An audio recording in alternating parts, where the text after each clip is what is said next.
Welcome to the Pool Nation podcast, where it's all pool talk. And we ain't talking about netting and jetting or splashing and dashing. We're talking about becoming a nation of pool pros. We talk about the latest products, trends, and training in the pool industry. Now let's welcome your host, with over a decade of industry insider experience and still the reigning champion of Marco Polo, Edgar De Jesus, and his co-host, John J.J. Flawless, the fastest netter in the West, and Zach the Pool Boy Nicholas.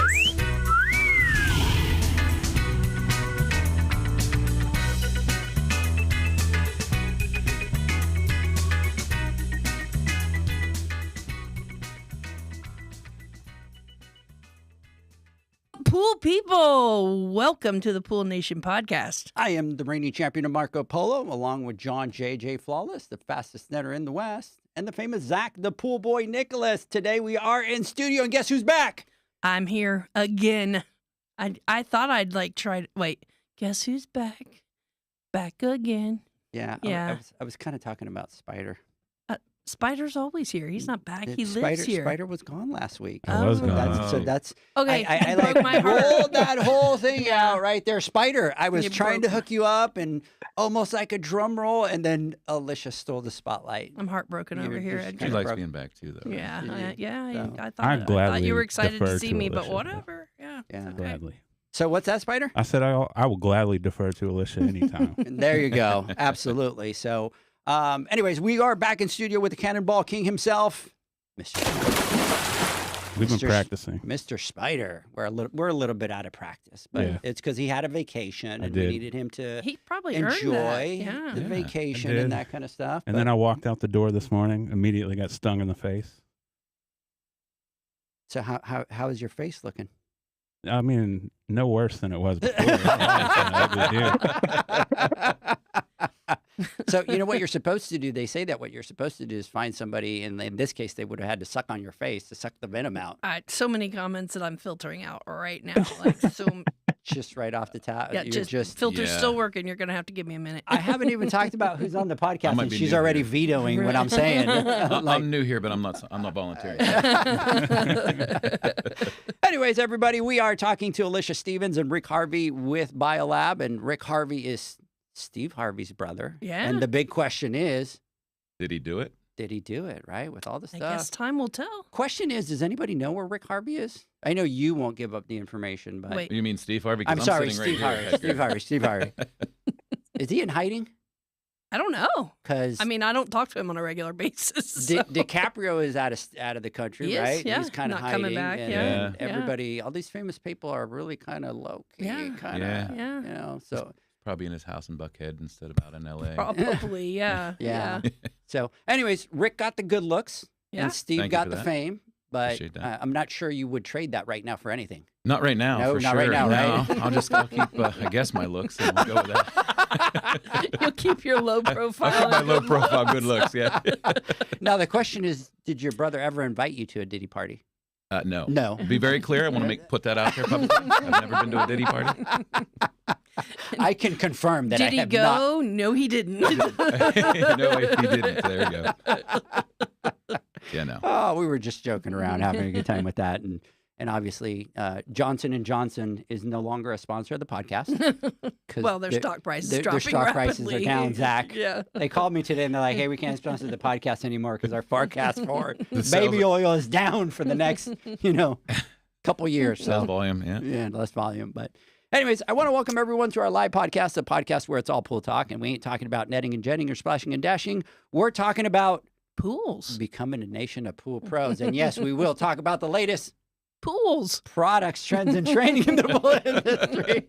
But before we get started today, I want to thank our visionary partners for this podcast, the SPPA, Blu-ray, Aquastar Pool Products, Biolab Incorporated in Natural Chemistry, Raypack, Heritage Pool Supply, Hayward Pool Products, Poolside Tech, Pool Brain, and Nidec. We want to thank them for their continued support. Mr. Zacharias, we have you back over there in the corner in a timeout. How you doing? I'm good. We just went into the first day of summer break, so school is officially over.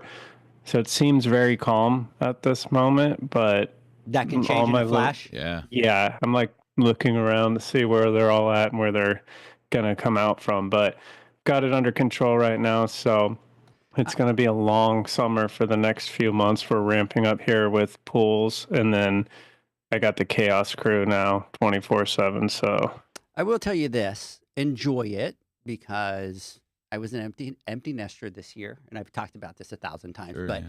I really struggled when everybody was gone and the house was quiet. And it's funny enough, I was watching a TikTok that said, it said something to the effect of, don't stress about having a dirty car and a dirty house and blah, blah, blah, blah, blah, because there'll come a time where you'll miss those people that did that, right? And so then both of my daughters come back home, and then they had friends come over, and Zach was over at the house. So I had like every room, some of the rooms with 2 people in them, and I was excited about it. So, Mr. Zacharias, enjoy it, my friend, because I know it seems chaotic. I know it seems like it's not going to come to an end, but it doesn't. It sucks. And you too, Steve.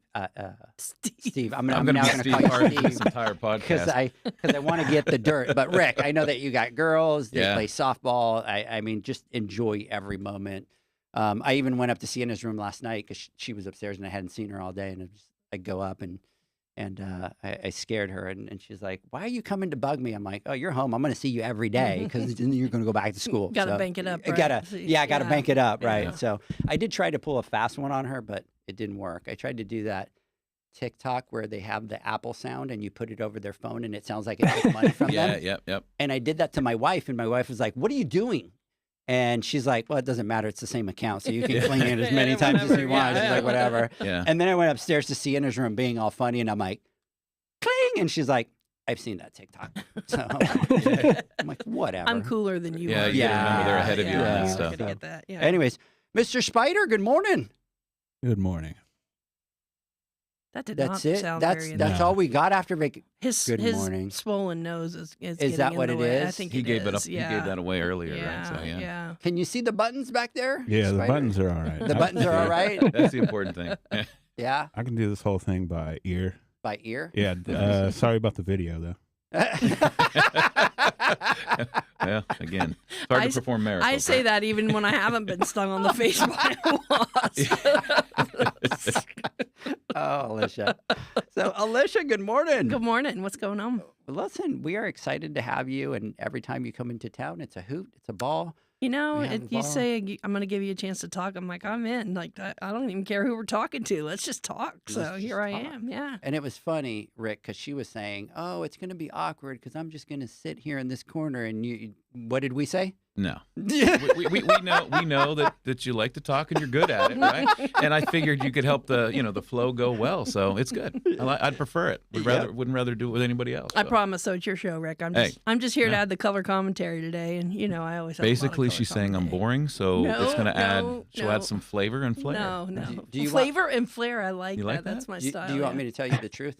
Yeah, go ahead. So I told her that we were going to have you out, and she said, "I'm going to have to come because I'm worried that he's going to botch the videos and he's going to botch the podcast. So I will coach him through the process so that he doesn't botch it." And she goes, "And I'll sit in the podcast studio over in the corner just to kind of manage." Coach and manage? Yeah. She likes to manage people. Yeah. and I'll make sure I make a reservation at Whiskey Cake while I'm here. That was the important part. That was the important part. Yeah, So- there's some important things. She takes Yeah. care of the details, and that's details. what I Yeah, appreciate. yeah. So no, we're kidding. We're just having a good time Rick with did Alicia. it. He absolutely did a great job. He killed it yesterday. yesterday. It was a lot of fun. I appreciated doing it. I think it was great. Yeah. There was, there's a lot of information, and we're going to talk about that here in just a minute. But Rick, good morning. Good morning. Thank you for having me. This is great. I appreciate the last couple of days. This has been a good time here in North Texas and spending time with you guys. So looking forward to it. We've had everything, right? Like the Yeah. tornado scare that was going to come in the hail, and then it went away. And And I'm grateful for that. Yeah. So, thank you. did you miss that from Fort Worth? No, yeah, I'm glad we didn't get any hail. But the difference is I'm in a rental car instead of my personal car. So, so that's Okay. the difference. I'm going to be mean. I'm going to say something. So yesterday, if the hail warning was still going to happen, I was going to be like, "Oh, let's go get your car and we'll stick mine under the garage because it's a rental car." And mine can We would have been fine. With Yeah, that would have been It's fine. okay, Yeah. No, that's fine. Yeah. So, anyways, We're excited to have you, Rick. Thanks so much for coming out. I know that you did a couple videos. Little does he know what waits for him now with the laundry list of stuff that's coming his way, right? That's all right. You opened the floodgate. We my opened the friend. floodgate. Looking Yeah, forward to it. You guys do yeah. it. You do it the right way. So Yeah. it's top notch. So I appreciate that. We appreciate it. So, hey, we want to get a couple housekeeping notes before we get started here. We have a couple different things. Nominations for the Pool Nation Awards, believe it or not, are about 3 weeks away because this year the show is in October, so we have to push everything up. Right after that, yours truly is going to help us do the nomination night for the women because it's going to be a nomination women event, women only, no Yeah, guys there. So that'll be on the 20th of August. Can we hang a sign on the door that says "No boys allowed"?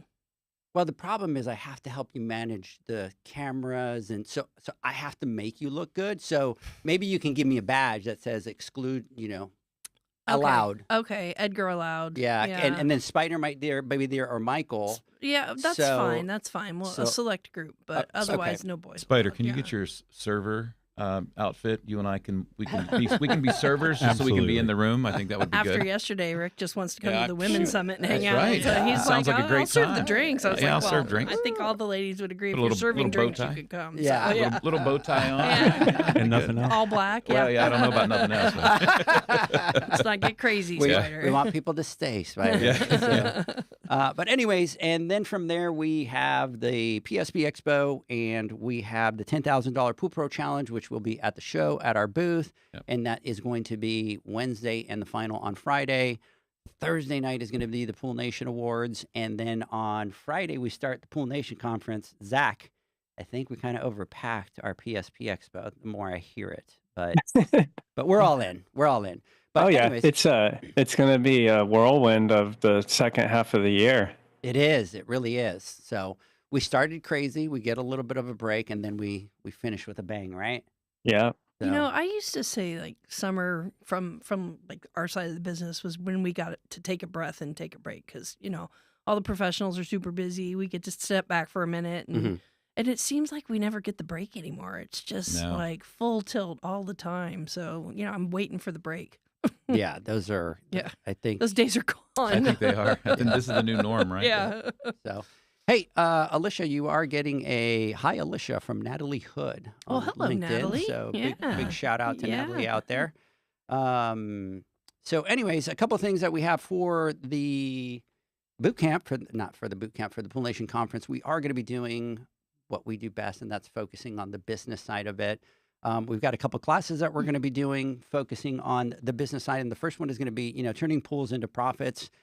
How to build a business, not just a route. And that's really kind of, all the different phases that pool pros go through and at what stage do they really need to be concerned with certain types of, financial knowledge or leadership knowledge or all that kind of stuff. But really kind of trying to get them to be able to maximize everything on their business and on that route and build it into a big enterprise.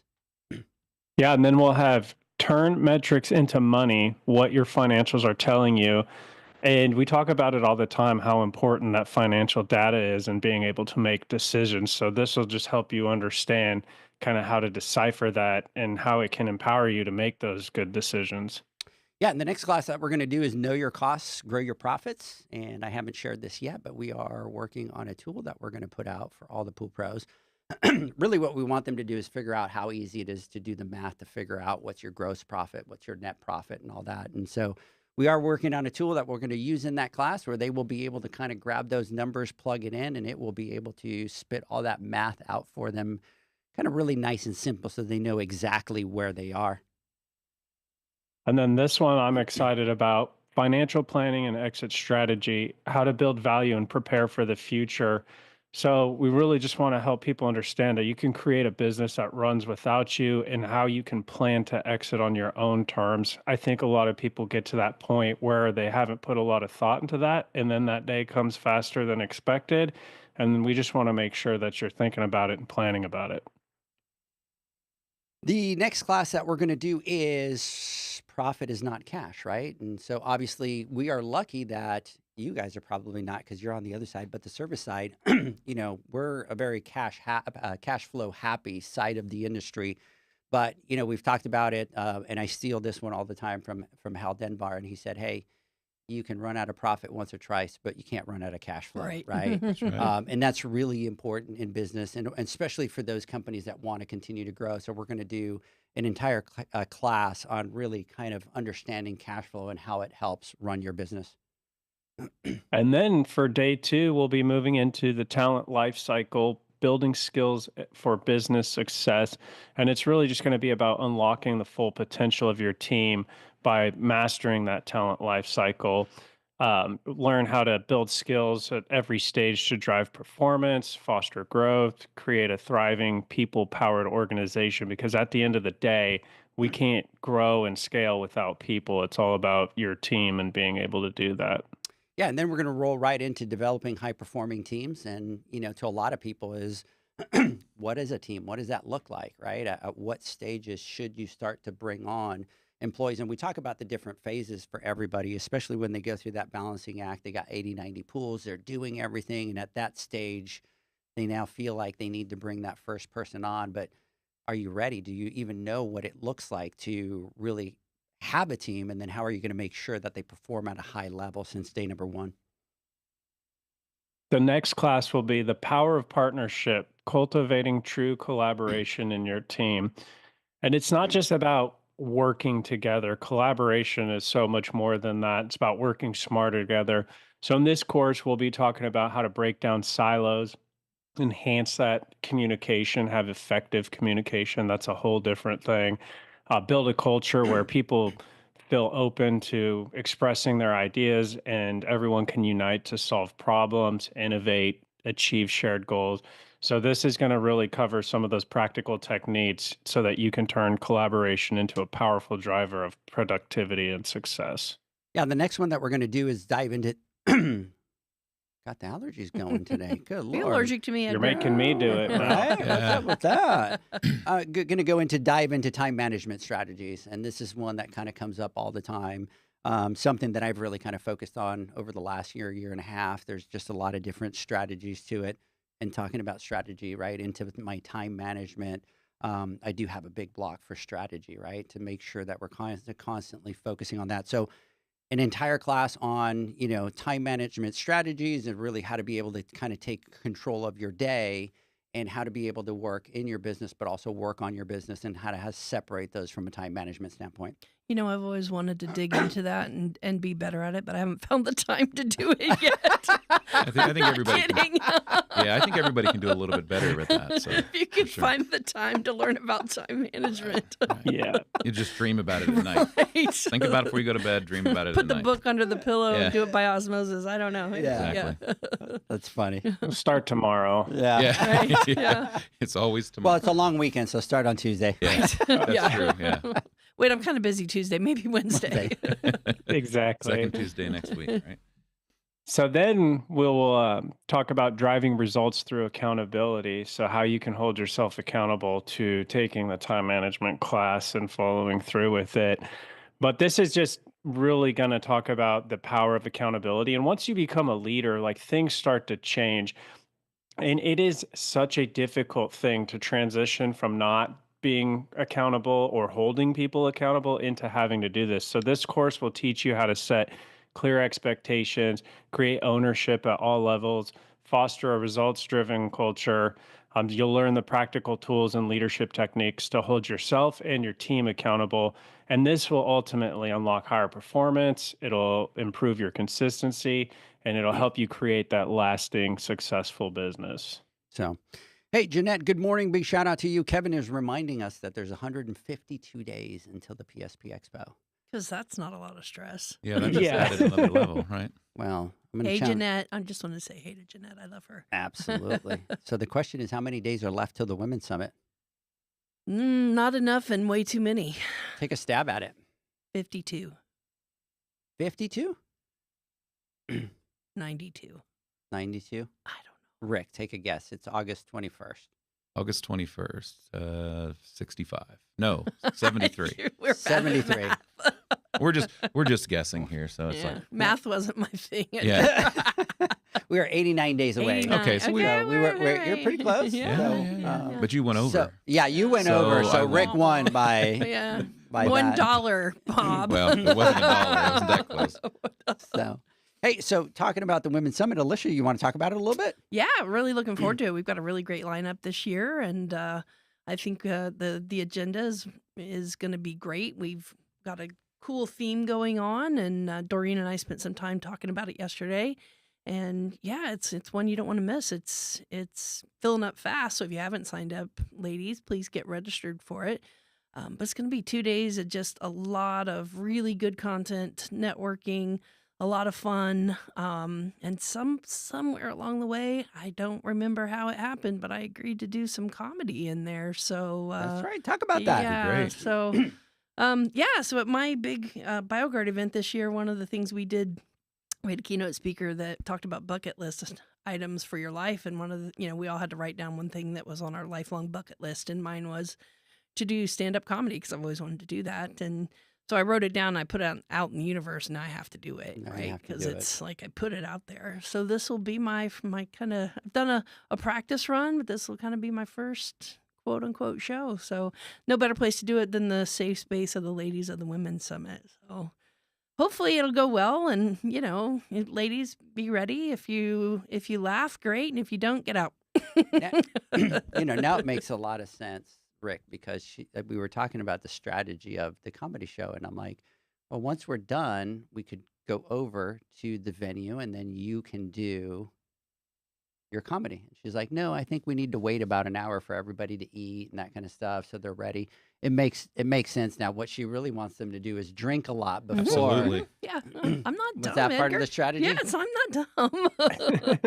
The more you drink, the funnier I get. Trust me. Now, I don't know if the more I drink, the funnier I get. I have no idea. But the more you drink, Well, the she'll funnier think I so. get. Yeah, She'll think exactly. so no matter Yeah. what, right? And then it doesn't matter just what lives in your head. I was funny, period. Yeah, exactly. That's It's all just that all about what I matters. think. So So, no, Yeah. but the summit itself, really looking forward to it. Go out there, check it out, and get registered. It's going to be great. Yeah, Sure. fortunately, Okay. yesterday being able to be kind of behind the scenes and in the strategy session was great. Like, I'm jealous. I'm like, how do I figure out how to get into this thing? Obviously, right? So it's like, I'm willing to be a server. I can serve, drinks and appetizers. Make them strong Just, before the comedy night. Yeah, Okay. yeah. I can pre-feed it. Yeah, Yeah, for sure.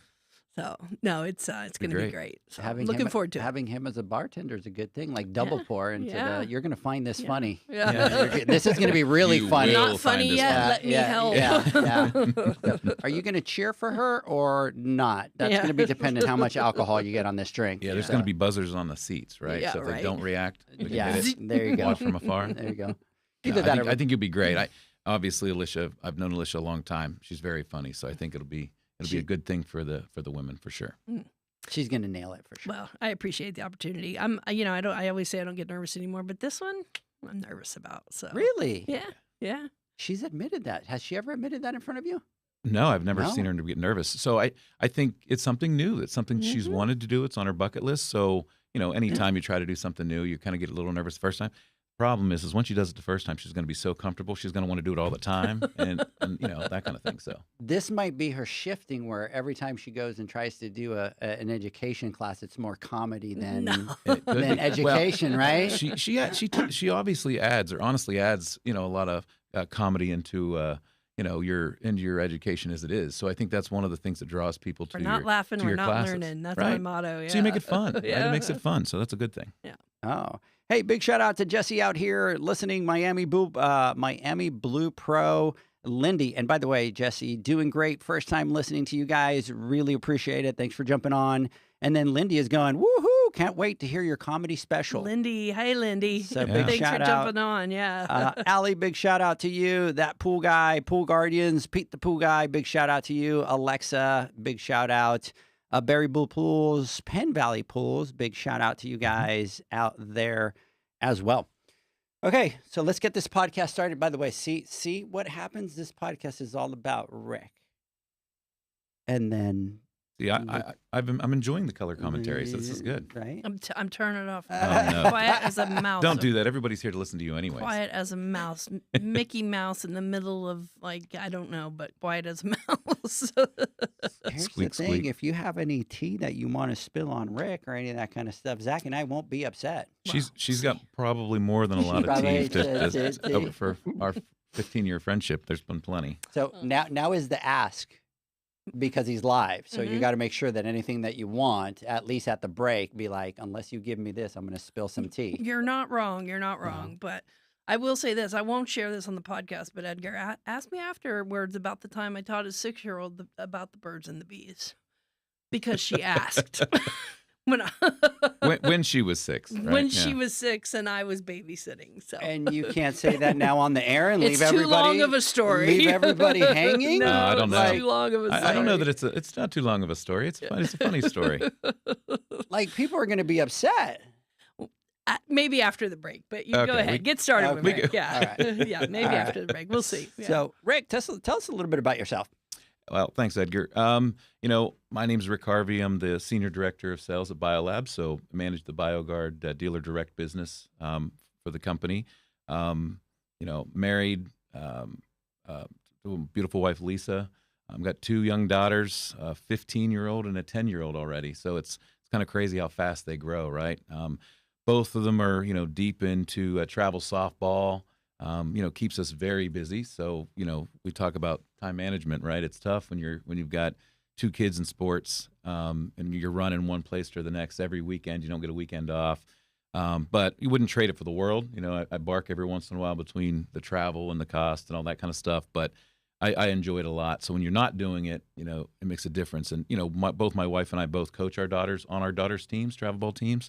So right now I've got travel ball for both of them. I got high school ball for the older one.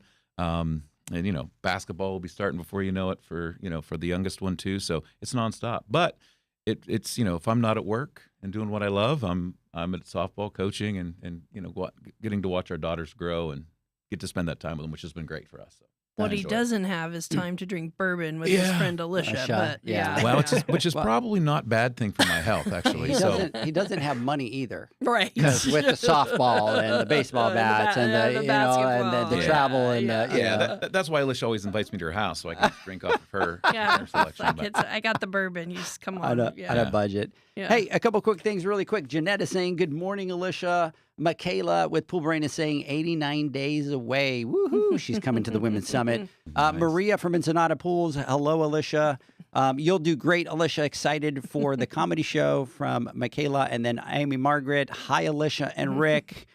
Big shout out to both you guys is what she's saying. Shout out to Alicia and Rick. And Todd Peary is listening going, recording the comedy show for replay, right? Question mark, question mark, See, question mark. Todd can join our service staff. We can make it work. I've seen him in a bow tie. He Yeah, can pull I've it seen off. it too, yeah. He can pull it off. Yeah. One of the years for the awards, he was like Mr. GQ on the I picture. know. We happened to kind of capture it. I think he was like pointing Yeah. like that Yeah. with the blue Yeah. velvet tuxedo. So I think that was in Vegas. that was It was. in He- Vegas. Yes. Yeah, he did it well. Yeah, Yeah. it looked good. So, and then Alicia became the face of it the next year because she was holding the trophy and she was like looking at it with like love was coming out of her eyes. Yeah, You and then I remember? drank I an old think you held- fashioned out of it. I did. Like, Yeah, you had the arms up trophy or up, something. yeah. Yeah, that was much later in the evening. Yeah. So Yeah. we'll give you credit for that. It was a long day. It was a very long day. Look, right off the bat, Corey Holland. I'm actually interested in a Biolab good location in, I'm going to botch this, Boerne, Boerne, Texas? It would be Bourne. Bourne, Mhm. Texas? Bourne, I believe it's Bourne. I think it's Bernie. Bernie, Boerne, there you Texas. go. It's typical But Texas, right? It's Typical like a weird. Texas. Yeah. I could be completely wrong though. Yeah. I don't know. Alicia, your name would be spelled A-L-L in Texas. That's Alicia. Yeah, like out here we Okay. pronounce everything. Yeah. We certainly can follow up. Yeah, follow Corey, up with we them, can yeah. follow up on But that look for at sure. that. He tried to buy one in, he's saying Burn E is what. Burn E, is okay, spelled. okay. Corey, you know you have to spell it out like little We kids for me appreciate to that. not Yeah. botch that, right? Yeah, yeah. But he said that he tried to get one out in San Antonio but missed out on it. So, Okay, Mr. yeah. Corey Holland, and I have his info, so I'll Yeah, we'll please follow forward up, the Corey. information. Thank We'll be you. happy to Yeah. follow up. And here's the thing, Mr. Corey Holland, challenge, and I know that you're going to accept. So if you do end up getting the store, we'll record a lot of that process. Yeah. Absolutely, Yeah, yeah. We'll- absolutely. we'll get- Biolab might say no, but No, but that would be kind of cool. Absolutely, that yeah. would We'll be get, kinda we'll get our cool. rep. We'll get our rep to follow up right away. Andrew And is a yeah. great rep for us in Texas. So we'll Opening a definitely get him. store out there, Corey. That would be kind of cool. Coming down to record all that, setting up the store. Went down that pivot hole. And then we can go see the property. Yeah, and then we can go. You should see. So he's got a property. He bought a property out there, and he built. he built what he calls the little pond is what he calls it. But he rented all the diggers himself. It's like a lake. It's not like a little pond that Dug his own lake. Yeah, Nice. he dug his own lake out there, so it's legit. So you know what? He's invited a whole bunch of us to go stay out there. So maybe That's what I'm saying. we Sounds can like a party to maybe me. we could do like a party Yeah. and over by his lake. So Corey's going, Excellent. I don't know why I open talked on here. Yeah, should have just sent a text message. Yeah. Just send a text message. All right, so Rick, I'm curious to hear your story about how you got into the pool industry. Yeah, so for me, it's a unique one. You know, I've obviously been with Biolab for 15 years now, just gone over 15 years.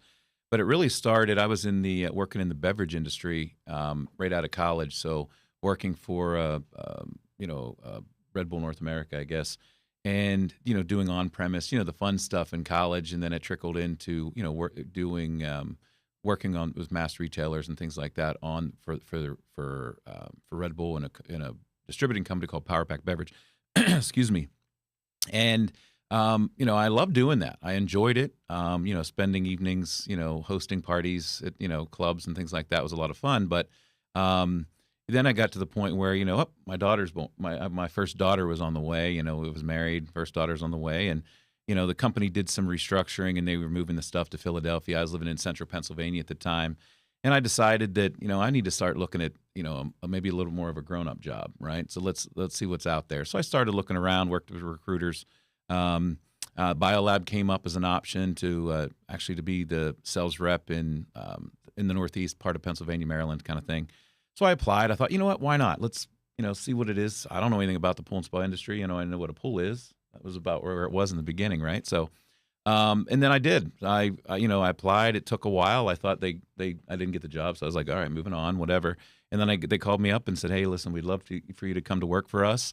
And I came, and 15 years later, here I am. So, I've done a lot of different things while I've been here. I mean, Alicia's probably done more, things growing up through the company, but she's got another 10 years on top of me though. So this is her 25th year. So.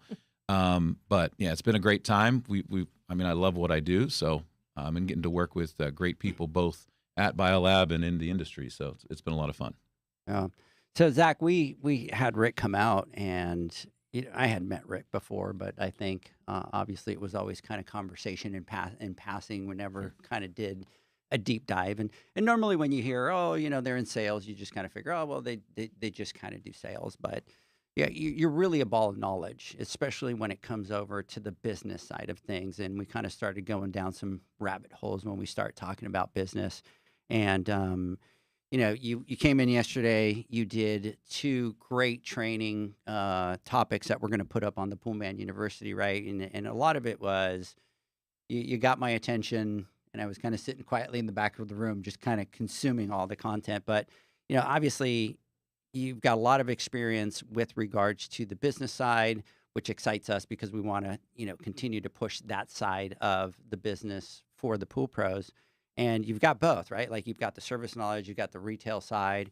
You talked a lot about, obviously investing in training, staff training, which is big to us. You talked about, having conversations about the store experience and the merchandising. And even though I'm not in that realm, it's always fascinated me because I don't know it.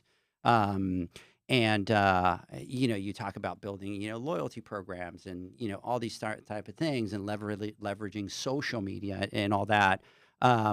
So we are really excited that we kind of get to play with you because now we get to go, hey, right, we want to be able to talk about this business side of the industry because we think that that's, and again, nothing with Alicia. We love Alicia, right? But you could.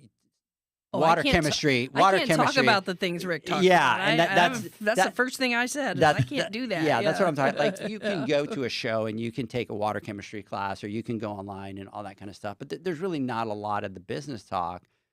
But there's not a lot of people that can talk to it to the level that you can, and the details and the support that you guys give your customers. So I'm excited to kind of be able to talk about that today.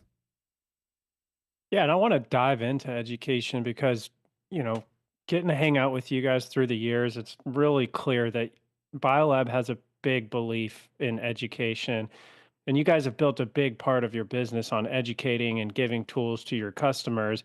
And I would like to dive in and dig a little deeper on why that's so important to you guys.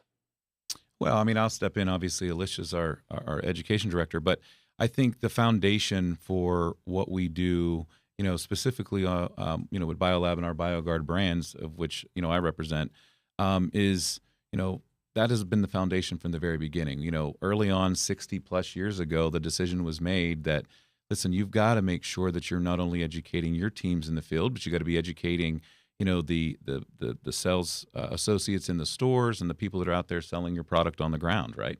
And it's obviously continues to evolve. I think Alicia, since she's taken over that focus, has taken it to the next level, and we've got some great exciting things that we got planned in the future for continuing to advance that area.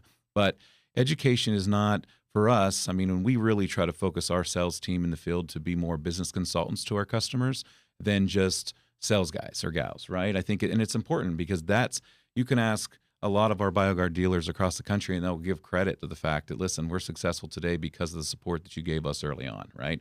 And that's not just, here, this is how you sell pH down, right? It's more about, listen, this is the, how you run a business. These are things you need to be looking out for, how do you prepare, those types of things.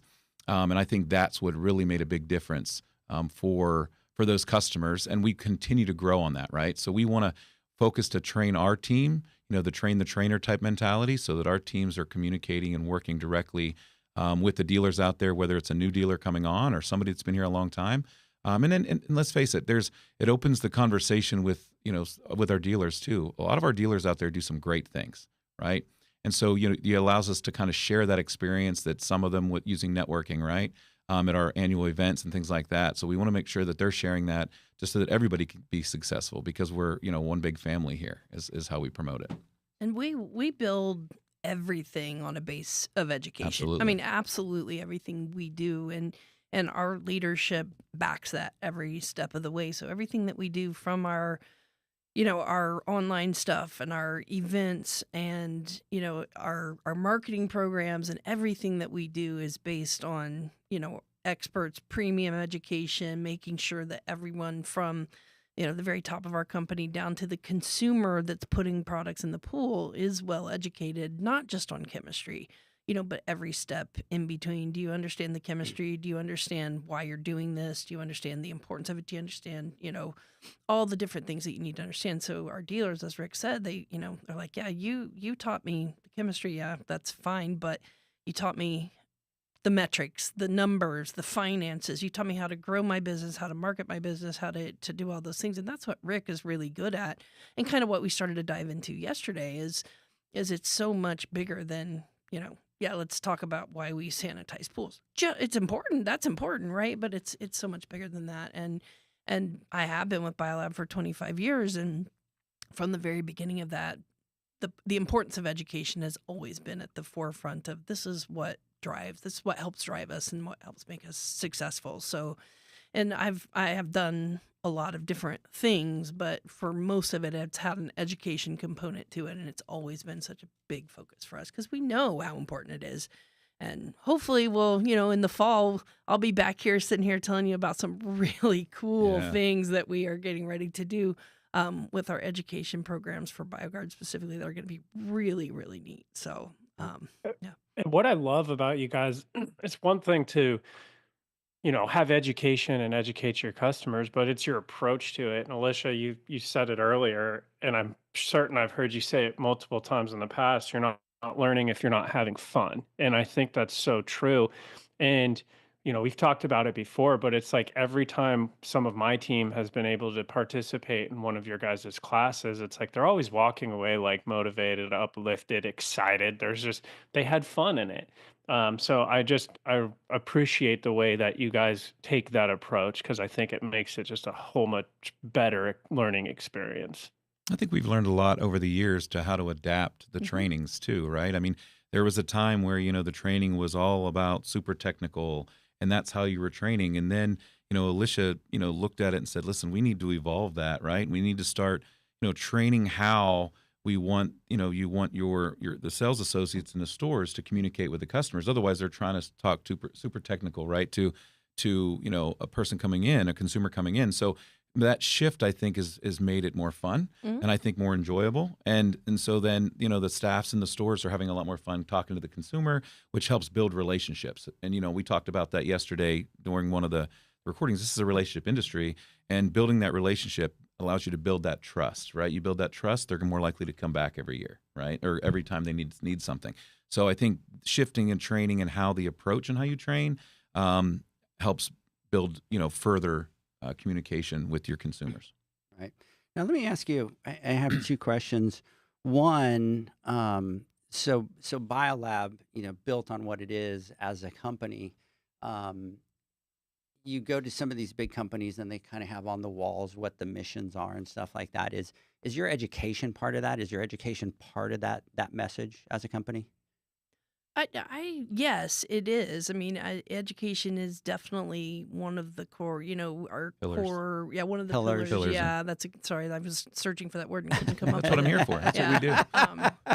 So Rick and I stayed up too late last night, and actually, for once, it wasn't drinking. We were just solving all the world's problems, weren't we? did. Yeah. But anyway, yes, it's definitely one of the pillars that we have built BioGuard specifically on, and all of our brands are built on the pillars of education and product technology and Innovation. things like that. That's So And the reason I ask is because, you guys have been doing this for you guys, and I mean the company, right? Biolab, BioGuard, you've been doing this education for a very long time.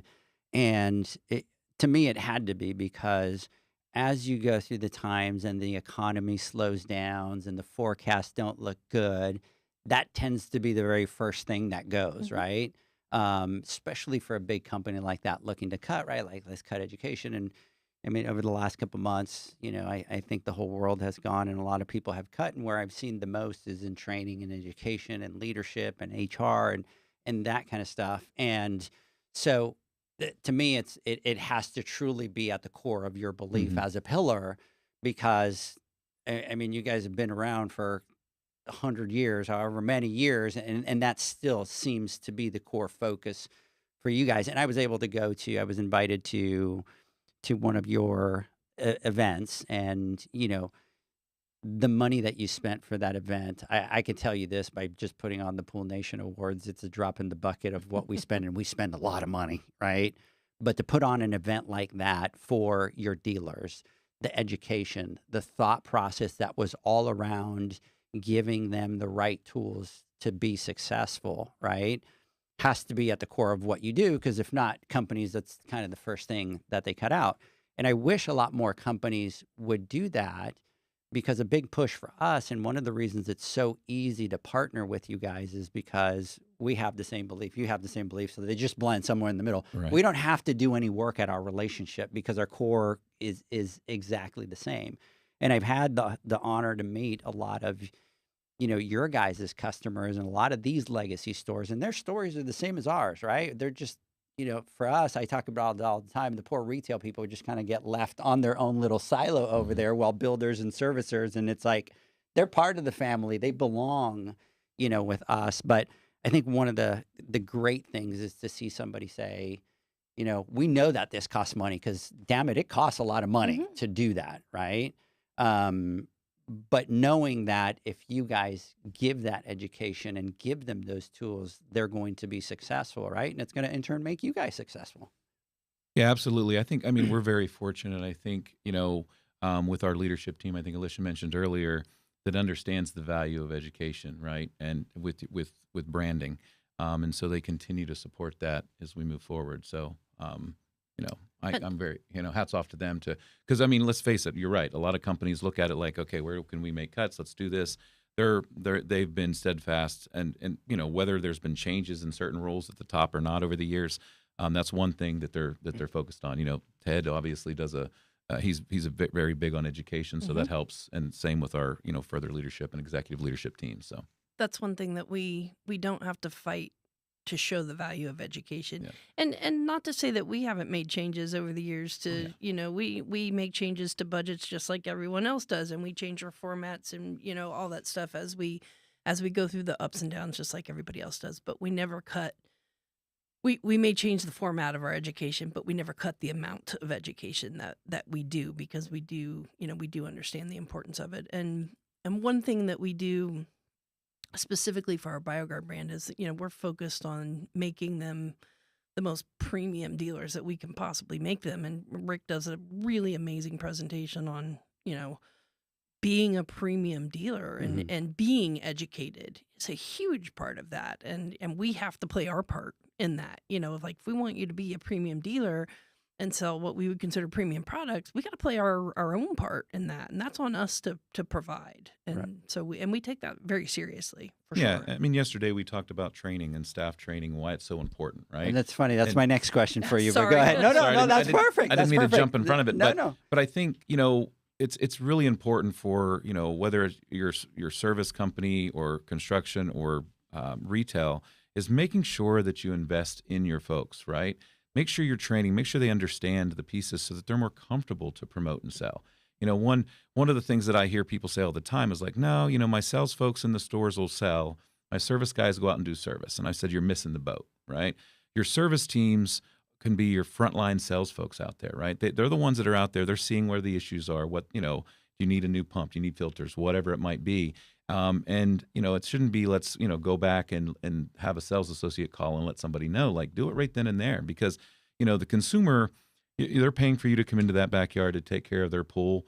And if you see something, they expect you're going to say something, right? And so use that, upsell it right then and there. Give your team the flexibility to get those sales done if you're not already doing that, because that makes a big difference, right? So I'm really big on making sure that you invest in your people. I know some people worry about, well, they're here for a summer or 2 summers, and maybe that's, I'm not going to invest too much time in them, but you'd be surprised how many people end up staying in businesses, right? Or maybe they end up taking your business over someday. But if you wait a couple years and not really invest in them, that's not a good thing. So take the time, work with your manufacturing partners like ourselves to help educate your teams, put together plans for proper onboarding and bringing your teams on, and make sure they've got the resources necessary to be successful. And that goes at every level. It doesn't matter if you're retail. It doesn't matter if you're service. It Absolutely. doesn't matter if you're a bartender. It doesn't matter if you're a barista, whatever Right. it is, right? If you're not giving those employees the tools to be successful, they're going to jump ship and they're going to leave. Right? Absolutely. And then that's a whole different animal that you have to, deal with later. And we're huge on the training aspect of it, the education. I would dare to say that your service pros that are out there servicing the pools, your guys that are out there doing the repairs, can be better salespeople than the people that are sitting inside the office, Agreed. because 100% agree. Yep. they have the eyes. And we talk about it, Zach, all the time, where, for some reason when we get into business, we're always chasing revenue. We're always chasing the next account. We're always chasing the next customer, rather than looking at what's in the backyard and kind of going, man, there's 3 things that are wrong with this pad or this backyard or the level of service that they have or whatever it is. Having somebody trained properly to be able to go to that person and go, let me educate you on why these are the things that we need to change, right? And let's be honest, those are the big ticket items, right? The pad items, a heater, a pump, nowadays all those things are so expensive. They're the big ticket items, and they can be. But I agree, and that was going to be my next question to you, because training is, so important, and the companies that don't do that, pay the price in the long run. And I want to Absolutely. add in, I heard a quote, and I can't remember, I want to say Sheryl Sandberg with Facebook, but it was something along the lines of, what if I invest in these people and then they leave? And then it was like, well, what if you invest in them and they don't? And that has always stuck with me. And that's made my default of like, just keep investing, because the likelihood of them staying, if you are nurturing them and growing them, is a lot higher than them just running off and abandoning you. And I think that's a fear of a lot of people. And I want to ask you, Rick, now that we're kind of on this topic, what would you say are some simple but powerful ways that businesses can start training their team to elevate the customer experience? Because again, I think this is something that we tend to overlook, or we get caught in the grind of chasing the next check. What would you say some of those simple and powerful ways are? Yeah. So I recommend you start with, the basics, right? Get them in, make sure they understand the day to day and what happens and what works, right? Because I think sometimes we're quick to jump in. Okay, well, let's talk about how to, sell this pump or these chemicals, right? So right away we don't want to jump into those things, but help them about how to properly follow up. Yesterday we talked when we did the session about customer service is not just about the sale. So when the customer comes in, you get the sale, they leave, great. You should be talking about how do you get that sale to start with, the communication, build those relationships. Some people are just not good at building relationships, right? So if I'm going into a retail store and the associate's sitting there on their phone and they don't address me while I'm there until I come up to the counter, that's a problem, right? So you want to make sure you get that front end. I use the Chick-fil-A model, right? So, everyone at Chick-fil-A is so friendly, no matter what you do. It's the craziest thing. But I think everybody can learn a lot from the Chick-fil-A model and how they do that to build the friendships or build the relationships. But then also talking about the sale doesn't end. It's about the post-sale. So how do you follow up with that, with those individuals after they've been in the store? Find ways to build relationships by asking questions and how do they connect. Maybe somebody comes in and they had a problem that was outside of their pool and they were talking to you about it, and then they come back, you should make notes in your point of sale system or your water testing system, and when they come back in, say, hey, how did this work out, right? And that helps build those relationships, because again, I mentioned earlier, trust is everything. So that's the little things that you got to start. In my opinion, part of your onboarding is to make sure that they understand that it's not a transactional experience. It needs to be an enhanced experience to build the relationship, to build the trust in order to do it. And a lot of sales folks out there are very quick to be transactional, right away. And I get it. You want the sale, go get it done. But find ways to connect, because, yes, selling that filter, right, quickly as a transaction, you've asked a couple more questions, you might have been able to sell a whole new upgrade on the equipment pad. Right. So that's kind of the idea. So ask the questions, teach them how to ask, the whys, right? One more question approach. And I think that will help them take the next step from a sales perspective. But customer service is critical. And I think and listen, it's not just about in the store, right? There's a lot of folks that struggle with the customer service on the phone, right? And I call that out because, there's softwares out there, right, that can record the calls. And so you can try to improve customer service. But if a customer calls in and they've got a problem and you're too busy, I'm sorry, I have to call you back, I'm too busy, and you hang up, like, that's not good customer service, right? Well, let somebody else handle the call or whatever it might be, but follow up and don't be rude, because people shut it off. I get it. When you get busy, you're thinking, oh, well, if I upset one person, it's not a big deal. I'm too busy anyway. But that can trickle, right? And so you need to make sure you're on top of that, because one customer turns into 10 and word of mouth ends up making it 25. And the next minute, your revenue's down, right? Yeah. So, and it's the same thing even for the service pros, right? They're doing repairs, they get busy, customers are calling for accounts, and I'm too busy, I'm not going to answer the phone, right? It's very easy to just kind of do that, but that's a huge loss right there. Absolutely. And we call that the low-hanging fruit, right? Like those are the basic things that you should be. Mm-hmm. Oh, yeah. And technology today is changing. So there's a lot of things out there that you can do to help enhance that, right? So, it's crazy. You can have somebody answer a phone and is able to follow prompts with AI now without physically talking to somebody, and people don't even realize it. And then you get connected. So instead of putting somebody on hold for 20 minutes, you're actually talking through it and it's pulling up the stuff. So when you do get the person that you're going to talk to, they're already ready with an answer for you. So you just got to look for it. That's crazy. The other thing, sorry if I can add Yeah, something go real ahead. quick, is one of my biggest pet peeves with customer experience is you have to be careful. And I point this out. I actually do a workshop on onboarding and training and creating the first, customer experience. And one of the biggest things that I would caution everyone is, if you really look at your business, right? A lot of businesses have the cancer, the one employee, the grouchy one, the one that cuts every corner they can, that complains all the time, that doesn't do things you want them to do, and you put up with it, right? You just ignore it because it's easier to ignore it than it is to replace them. So you're like, fine, I just whatever. But when you're hiring new people and you're trying to start them out on the right foot so that you can create the best customer experience that you can, and that person is there having influence over them, now you're creating a second version and then a third version and a that fourth cancer version. spreads. It 100%. does. It does. And I get so frustrated when people are like, they don't do anything like I want them to, but it's just, I just ignore it.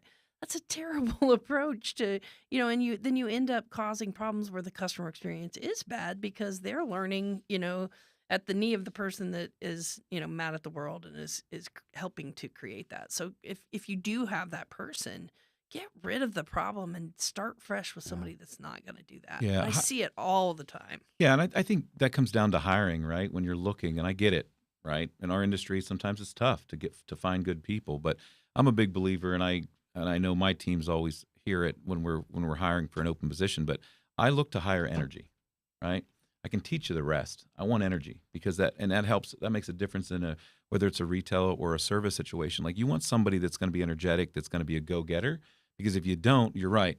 If one person sees it's okay to be that way, then it kind of all of a sudden your entire team ends up being that way if you don't have the energy and the drive. So, and another thing that I think it's also important to add is teach your staffs about not making the buying decision for the customer. Right. I think that's one that I see all the time, and I always bring it up, when I'm in stores, and I really like to just go in and observe for a while first to see how things go. And I'll just drop a quick story real quick, but this was a few years back, but I was in one of our retailers up in Pennsylvania, and I was just observing the sales associate, and it was actually the store manager, believe it or not. And this gentleman came in and, was busy or whatever. And the guy goes, "Hey, how can I help you?" And he said, "Hey, I need to buy a bucket of tablets."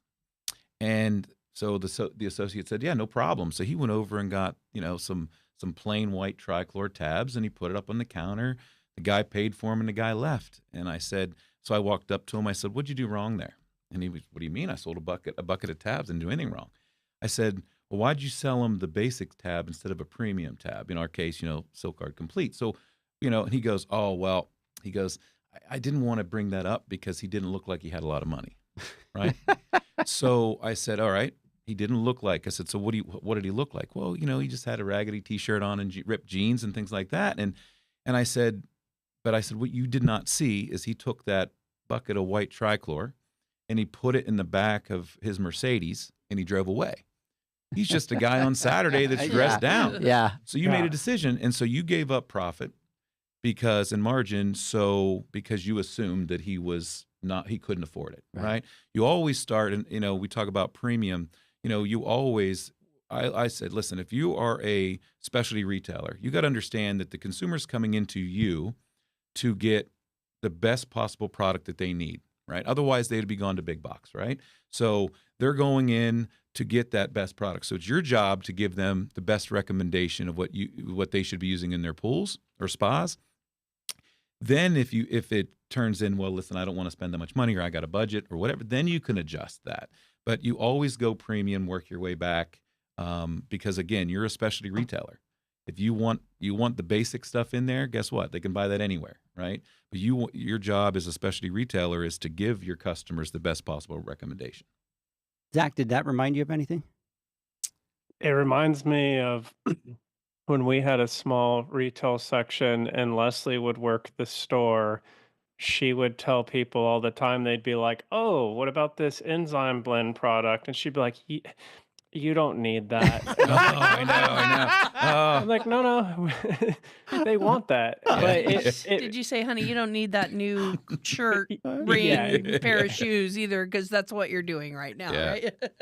But it's exactly what John always talks about. Don't shop with their wallet. And I see it all the time too. And it's assumptions, right? The whole saying around assumptions. And some of our best, most loyal customers that fix everything every time, if you were to make a judge the book by the cover type of assessment, you wouldn't expect that. And so I've learned over the years exactly what you're saying. You don't shop with your wallet. Yeah, don't shop with your own. John just says that all the time. Like, don't shop with your wallet. Like, offer them, the different products, the premium product. Let them choose what it is that they want to be able to do. Right. Hey, guys, let's do this. Let's take a quick word from our sponsors. When we come back, we will come back to some of these notes over here, which I'm going to talk about what Corey was talking about, and we'll be right back. Pool pros have specific needs when it comes to general liability insurance. The SPPA program has you covered. With 3 tailored and customizable general liability options, SPPA makes it easy for pool pros to feel secure. Find out more and get covered at thesppa.com.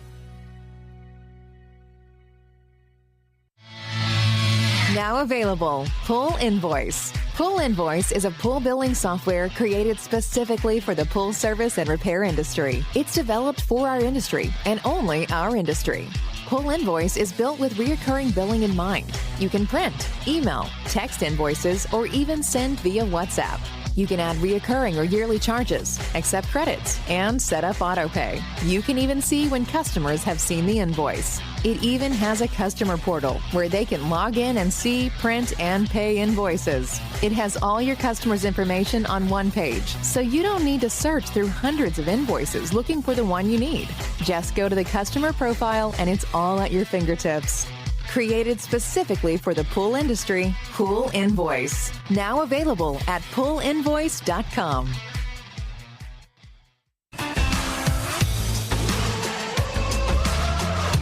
Blu-ray XL is the power of minerals working for you. Reduce your overall chemical costs and labor up to 50% guaranteed. Whether you have 20 accounts or 20,000, Blu-ray XL's direct pricing and free shipping to the pool trade have you covered. Improving pool professionals' profit and work-life balance is what they do. Blu-ray XL, the real mineral purifier. Visit them at BluRayXL.com. Blu-ray all day. Aquastar's new pipeline cartridge filters, available in 2 sizes, deliver top-notch hydraulic efficiency along with best-in-class filtration performance, approaching that of DE filters. Uniquely designed, open pleat spacing means 100% of the media square footage is usable. And these claims are backed by NSF test results. Designed with the pro's time and comfort in mind, the patented double-locking system improves safety and ease of access, making filter cleaners faster than ever before. Available now. Ask your supplier for pipeline filters today.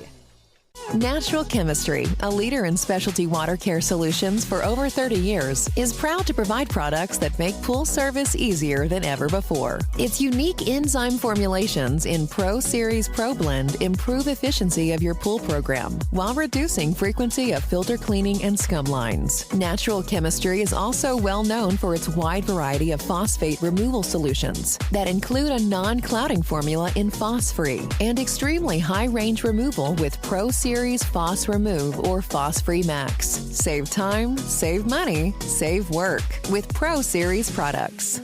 Stop sacrificing durability or efficiency with the help of Raypak's new Avia HD models that utilize NITEC, their exclusive industry-first technology. NITEC heat exchanger technology is Raypak's latest solution to superior strength and maximum efficiency when it comes to residential pool heating. With 900% more nickel compared to copper nickel in critical surfaces, NITEC creates an ideal surface to protect against scale formation and erosion without compromising on Avia's 84% thermal efficiency. Learn more at raypak.com/NITEC.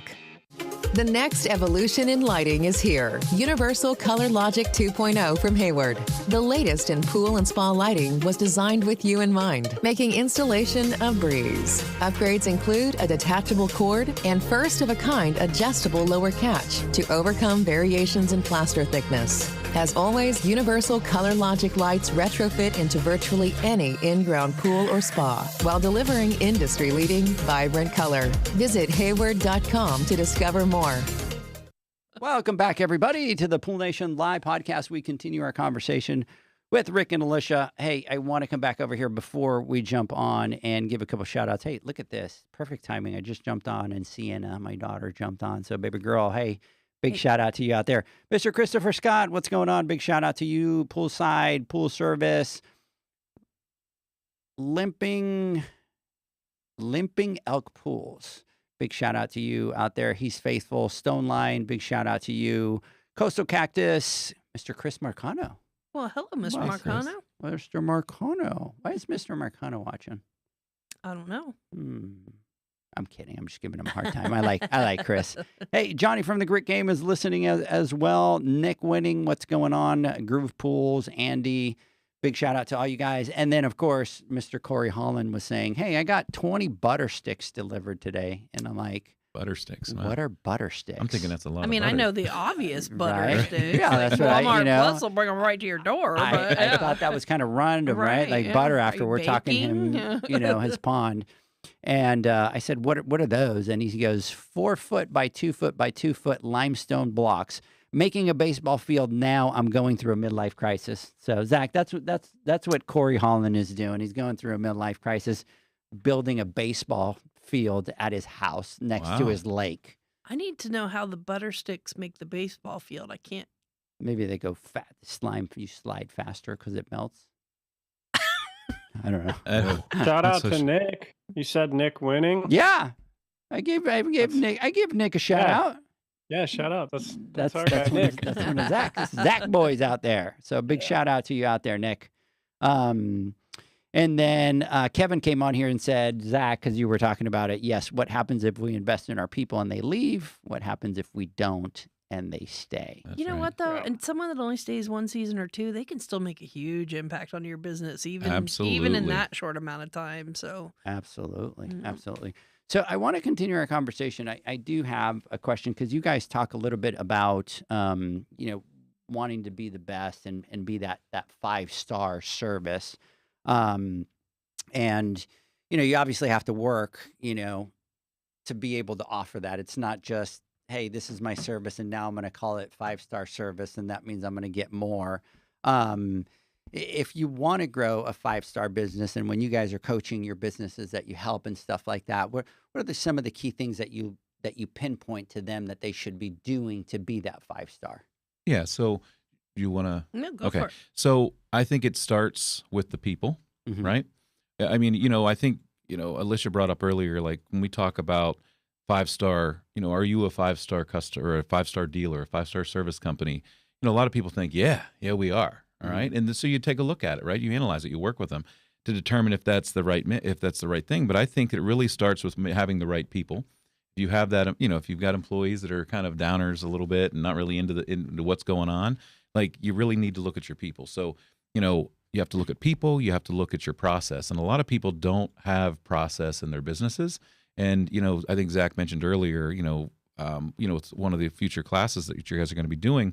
But, if you don't have a process of how things work and, from everything from, getting the customer from a marketing plan to getting them in the stores to follow up, post call or post sale type things, you're not going to be successful, right?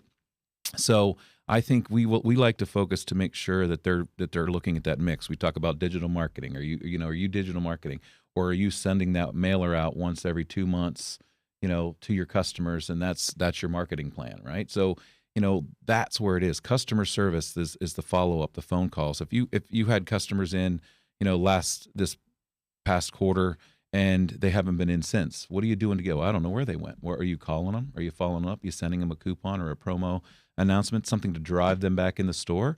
If you're not, then you're losing out, right? And so I think everybody thinks that they might have a 5-star business, but I think there's a lot of things, and the best thing you can do is, work with your reps, right? Your manufacturing reps, because they see them all, right? And they can give you ideas and things to work with. And I would tell everyone, are you a 5-star business? If you answered yes right off the bat, I would say go back and reevaluate. I agree. Because I think that most people maybe say that, but if you really evaluate your business honestly, there's always things that you can do to improve. My favorite answer is I'm a 4.8. I'm Yeah. like, that's great. That's a great answer. What do you need to do to get the other 0.2? And it's like, well, I need to, I've got a big stain in the middle of my showroom where somebody spilled a bleach bottle and I probably should replace the carpet. Then go do that. I have one employee who answers the phone and sounds like she's mad all the time. Then fix that. It's little things, I had one dealer, are you a 5-star business? I'm not. Okay, what are you? I'm probably a 3 at best. Okay, what do you need to do about that? But you have to be honest with yourself to evaluate what you need to do and then do it. And I've said, just evaluating it's not enough. Then you got to do it, right, and make the changes. So I think look, show, act, right? So, you want to look the part, you want to show the part, right? And then show action and follow through. So I think that's the key to being 5-star. But you're right. I think everybody needs to look at themselves and what it takes to truly be 5-star. And that may mean, product wise, right? 5-star, does 5-star mean that you've got, 6 brands of chemicals on your shelves, or, every pump or heater that's manufactured out there because you had one customer ask for it, and so now you sell it in your store? I think, if you want to sell premium, we talk about selling premium, you should be looking at what's the best options for your customers, and that's what you should be representing in your retail stores, or even what you're using on your service on your service run. So that's kind of the point, right? If you want to be 5-star and you want to take it to the next level, you need to look at yourself as a business owner and determine what you're going to represent and work with the best possible manufacturers you can. I mean, the whole point of, the whole focus of the BioGuard brand is be a 5-star dealer. The products are premium. Your store should be premium. Your people should be premium. Your education is premium. Like everything. That's the whole focus of the BioGuard brand. From, as they say, I never have understood this, from soup to nuts, it's premium, and that's what we focus on. Where does that come from, though? Soup to nuts. What is that? I have no idea. We're going to have to Google that. Yeah, can somebody tell soup me? to nuts. Like, I'm on it. Yeah, okay. It's on it. Yeah. Anyway. I do want to say, because I was kind of getting a text He's here, laying it out. and he's Yeah. laying out what his butter sticks are. So, Mr. Corey Holland, he is not kidding that those He's look building a like wall. butter sticks. Like, So you must be using like- a wall with it? like Building a wall. it's legit. So everybody that's listening, Corey sent me the picture of the butter sticks there. Check that out. You can see it's the limestones that he's kind of getting Yeah. on there, and they do look like butter Okay. sticks. But what's more So, important is, can you do me a favor? Can you send us a picture of that finished lake that you did out there, specifically with your house sitting over to the ledge of it that's rustic and We all need that to kind know of where the stuff? party is. Yeah, right? right. We need to Yeah. know. We need to know where the party is, and then I need to know. Obviously, when I'm in that mood to kind of be in quiet time, what mentally that should look like. All right. So, because it looks legit. And then he's sending me a picture over here with his little bobcat type thing. Oh, there's his lake. You know what? Never mind. He sent me a picture. I'll share it with you guys. So, He knows. soup to nuts, beginning to end, it says it's derived from the structure of a formal multi-course meal where soup would be typically served first, and the nuts would be offered as a dessert, which is weird. Oh, Oh, there you soup go. to nuts. I I guess that learned makes something sense. every day. You know Yeah. what? I learned that's it today. My mom always said, "You learn something every day, or you're dead." So I guess I'm not dead today. Yeah, 'cause you I got learned it. that. In. And now when you say it, you understand what it means. Yeah, I know. Yeah, I okay. can be smart, and I can go soup to nuts, and then I can think they probably have no idea what that means. Probably. Well, not. who's eating nuts for dessert? Right. That's More phenomenal. appropriately, I'm gonna That start was saying. back then. I'm gonna start saying, well, it's like from soup to chocolate. Unless you From get those soup to dessert. Unless you get those Paline cashews from not cashews, but pecans from From Buc-ee's. Buc-ee's. Yeah. That's like a dessert, man. Those are good. Which, by the way, everybody listening, we had a conversation last night for about 30 minutes about Buc-ee's. We did. Remember, we Yeah. talked No, about and, we talked uh, about their. My What? saying would be from cheese fries to cheesesteak to To cheesecake. cheesecake. Exactly. That's an awful lot of cheese. Hey, That's a lot Spider, of that's cheese, a Spider. that's a cheesy saying. Yeah. Ka-ching, ching. Yeah, you needed the pictures. Yeah. Or you know what you can do, Spider, is find a little laugh kind of thing. And since Alicia wants to be a comedian, you can every time she talks, you can do a little laugh. I thing, have this. Get her out of here. I've been gonged off. You got the gong. Yeah. Yeah. No, that's absolutely. But yeah, we sat here having a great conversation about Bucky. Zach, you missed it. Talked about the brisket. We talked about the fudge. We talked about the tortillas. We talked about the banana pudding. We talked We about ta- Edgar sitting on the curb like a high schooler, eating the brisket. In the briskets with John and Janie. And then we talked about the pecans. Oh yeah. Right, Benny, I know you're listening. We talked about you too with those Yeah. We did. Beaver nuggets. beaver or nuggets. whatever. Yeah, Beaver see? nugget lover. See, Yeah. everybody knows that he likes the beaver nuggets. He goes yeah. nuts Yeah. over the beaver nugget. So, big shout out there to you. So, what are the great elements of a great customer service that are actually going to drive retention? What are What are those things that they should be doing to keep that retention? So again, I think relationship is the thing, right? Find ways to build trust, and in order to do that, I think knowledge is power, right? So we talk about education training earlier. You should make sure that you're comfortable with everything that you've got, in your retail store or whatever equipment you're servicing or selling. Knowledge is everything. So as a specialty retailer, or a builder, you want to make sure that you know everything you possibly can know, so that there's no question that you're the expert, right? You should make sure that your team's the expert in whatever area that you're focusing on. Then after that, you work to build the trust, right? So find ways to connect with your customers when they come in the store. Once you get to that point, then you're worried about, following through. Once you get a sale, following through. Utilizing different things to keep the customers going, marketing to them, make sure that you're focusing on different areas and not marketing the same product that only really covers half of your customers that you're marketing to, right? Be selective on how those things work. And then, using things like the data that you're getting from your customers. You ask questions. I'm a big believer that one of the things that people talk about is, oh, well, people don't like to give you their email addresses or their phone numbers and things like that, but they do it every day, right? You go to Kohl's. I was going to call BS right now. Yeah. So, but again, I think that is making the decision for them, because it's like, I don't want to ask them, so I'm just going to act like they don't, and I put some junk data into the system. So you can't use that data then to market and reach back out with those people, right? But and then reach into the follow-up piece. I think the follow-up piece is how you keep customers more than anything. Is they had a problem, they come in, you solve their problem, they go home, they fix it. If they never hear from you again, it's like, okay, they did a nice job for me that one time. But if at the end of the week you reach out to say, hey, I wanted to follow up to make sure that that the pool turned out okay and everything looks good, and they're like, oh yeah, thanks for following up, that's great, everything's great. And so then when they decide to do an upgrade on their pool, or they have another problem, they're coming back to you because you provided a solution for them. You made it convenient. And convenience, I think, would be another thing that I think is very important, especially from a retail perspective. That's what customers are looking for, right? They want it convenient, especially today with technology. I mean, it's like, listen, I want to be able to place my order quick, stop and pick it up curbside, or have it delivered to me.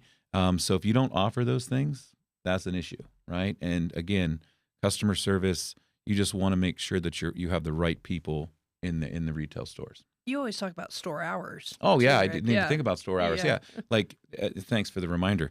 If your store, you're open 9 to 5 every day during the week, right? I think you're losing out, because if you got people lined up at 9, at 4:45 to get their water tested and buy products, and you're closing at 5, and your associates are like, it's 5 till, I'm locking the door because we want to get out of here at 5. That shouldn't be the approach, right? So maybe it means you take a couple days a week where you're open till 7, right? 7 or 8 o'clock, because most people work 9 to 5 or 8 to 5, right? And so when do they get a chance? That's my biggest pet peeve with banks. Like, I choose my bank based on where I'm going to have the most flexibility. I'm working all day. I can't get to the bank all the time during the day. And the retail, and specialty retail is the same way. And it's you need to stay open later, capture those customers, because you're giving away sales. Because what happens is they need to pick up something, you're closed. Guess what? They're going to the next guy down the street, right? And they'll buy whatever it's there. And it may not be the right thing. That person built the relationship, and that person now is a customer of them. Correct. And then you don't get that chance again, because now you're not. And then you're calling them saying, oh, well, what happened? I haven't seen you in a while. Well, you're not open during the right hours for me, so I went somewhere else, right? Yeah. So learn from those things. If you're doing surveys with your customers, after a job or whatever it is, have regular meetings with your team and say, listen, guys, talk to your teams about the results of the surveys that you're doing, right? How can we be better, right? How do we get those 5 stars on our surveys every time, right? My favorite is like, oh, would you do a survey for me and give me a 10, please? Alicia and I were just the other day. We were at a storage unit. We ran a storage unit for some stuff that we do. But and the gentleman was helping us. He goes, hey, listen, could you go on? And I mean, he literally handed us a thing to scan. Of review. Yeah. And he's like, if you give me a 10, that would be great, and I'll definitely follow up and do all these things. And it's okay to ask, but I mean, do something for it before you ask for, for that 5-star review, right? So He Little took things like my that. phone and like clicked He pulled it up for you. through Yeah. like to where I could click the button. Like he Yeah. was, Yeah, And and I'll he- tell you, I'll tell you two things. One, you're talking about following up with phone calls and stuff like that, and at least out here in Texas, the people that do that amazingly well are vets, right? Mhm. You go to a vet, you take your dog, whatever it doesn't matter whatever it is that they do. That you get a phone call the next day. Hey, I wanted to find out how Ellen or how Roscoe's doing. Are they doing okay? Is there anything that we could do? Great touch, right? That always reminds you that that's something that you could do, especially when you do an install or you do something. And hey, if you're on the service side, it could just be a text. Hey, Alicia, how's the pump working? Everything working okay? Do you need me to look at anything? No, it's great. It's beautiful. We're good. Blah, blah, blah. You just kind of close that, that door right there. The other thing, and I'll tell you where it's so important to ask, and this is kind of where I've gotten a lot of my philosophy, and you'll hear me talk about it, and I'll tell you, tell me what I need to do better. I don't care about what I'm doing well. Tell me what I need to do better, right? Because I want to get to the bottom the quickest. And I was working in hotels, and I was working for Hilton, and I became a director for an office, and they used to track us by kind of like a stoplight, right? So red is you're doing bad, yellow you're doing okay, and green you're doing great. And so I became the director of front office, and all of our stuff was in the red. And I was like, how am I going to get and how am I going to solve this the fastest? And it was very simple. It was like, here we have these comment cards, and we don't ask customers to fill out comment cards, and that's going to tell us what we need to do better, right? And so really quick, we put a little program together. Hey, if you get 50 comment cards, you'll get an extra $10. If you get, 100, you get $50 on your paycheck. And then everybody all of a sudden at checkout, hey, while I check you out, can you fill this out for me? And customer filled that out.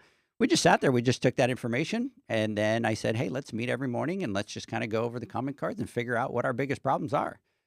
And literally within 2.5 months, we had everything in the green because it was we were addressing, but it's getting the data to be able to look at it and go, now I have the data. Now what? What do I need to fix, right? And I think as service companies, we don't do that a lot. We don't take the time to stop and say, and nowadays, come on, with all kinds of software and all kinds of programs, you can sign up for something for $20 a month and send out a survey to all your customers.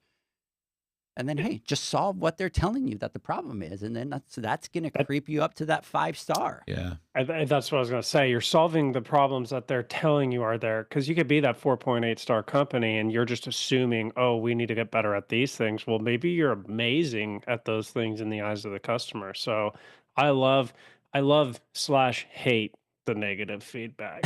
Yeah. But if you don't know it's there, you can't fix it. Well, Exactly. but I also think we get tied up on this the star piece of it, right? So you can be a 4.8, and there's still some things in there that you need to address. But because we're a 4.8 out of 5, That's we're true. good with it, We're right? That's Yeah. true. We're happy. Well, I have a 4.8. I'm Yeah, good so enough. there should always be drive. Like, how do we make it to the Yeah. how do we get to 5? And so if there are some negative things, how are we addressing it, right?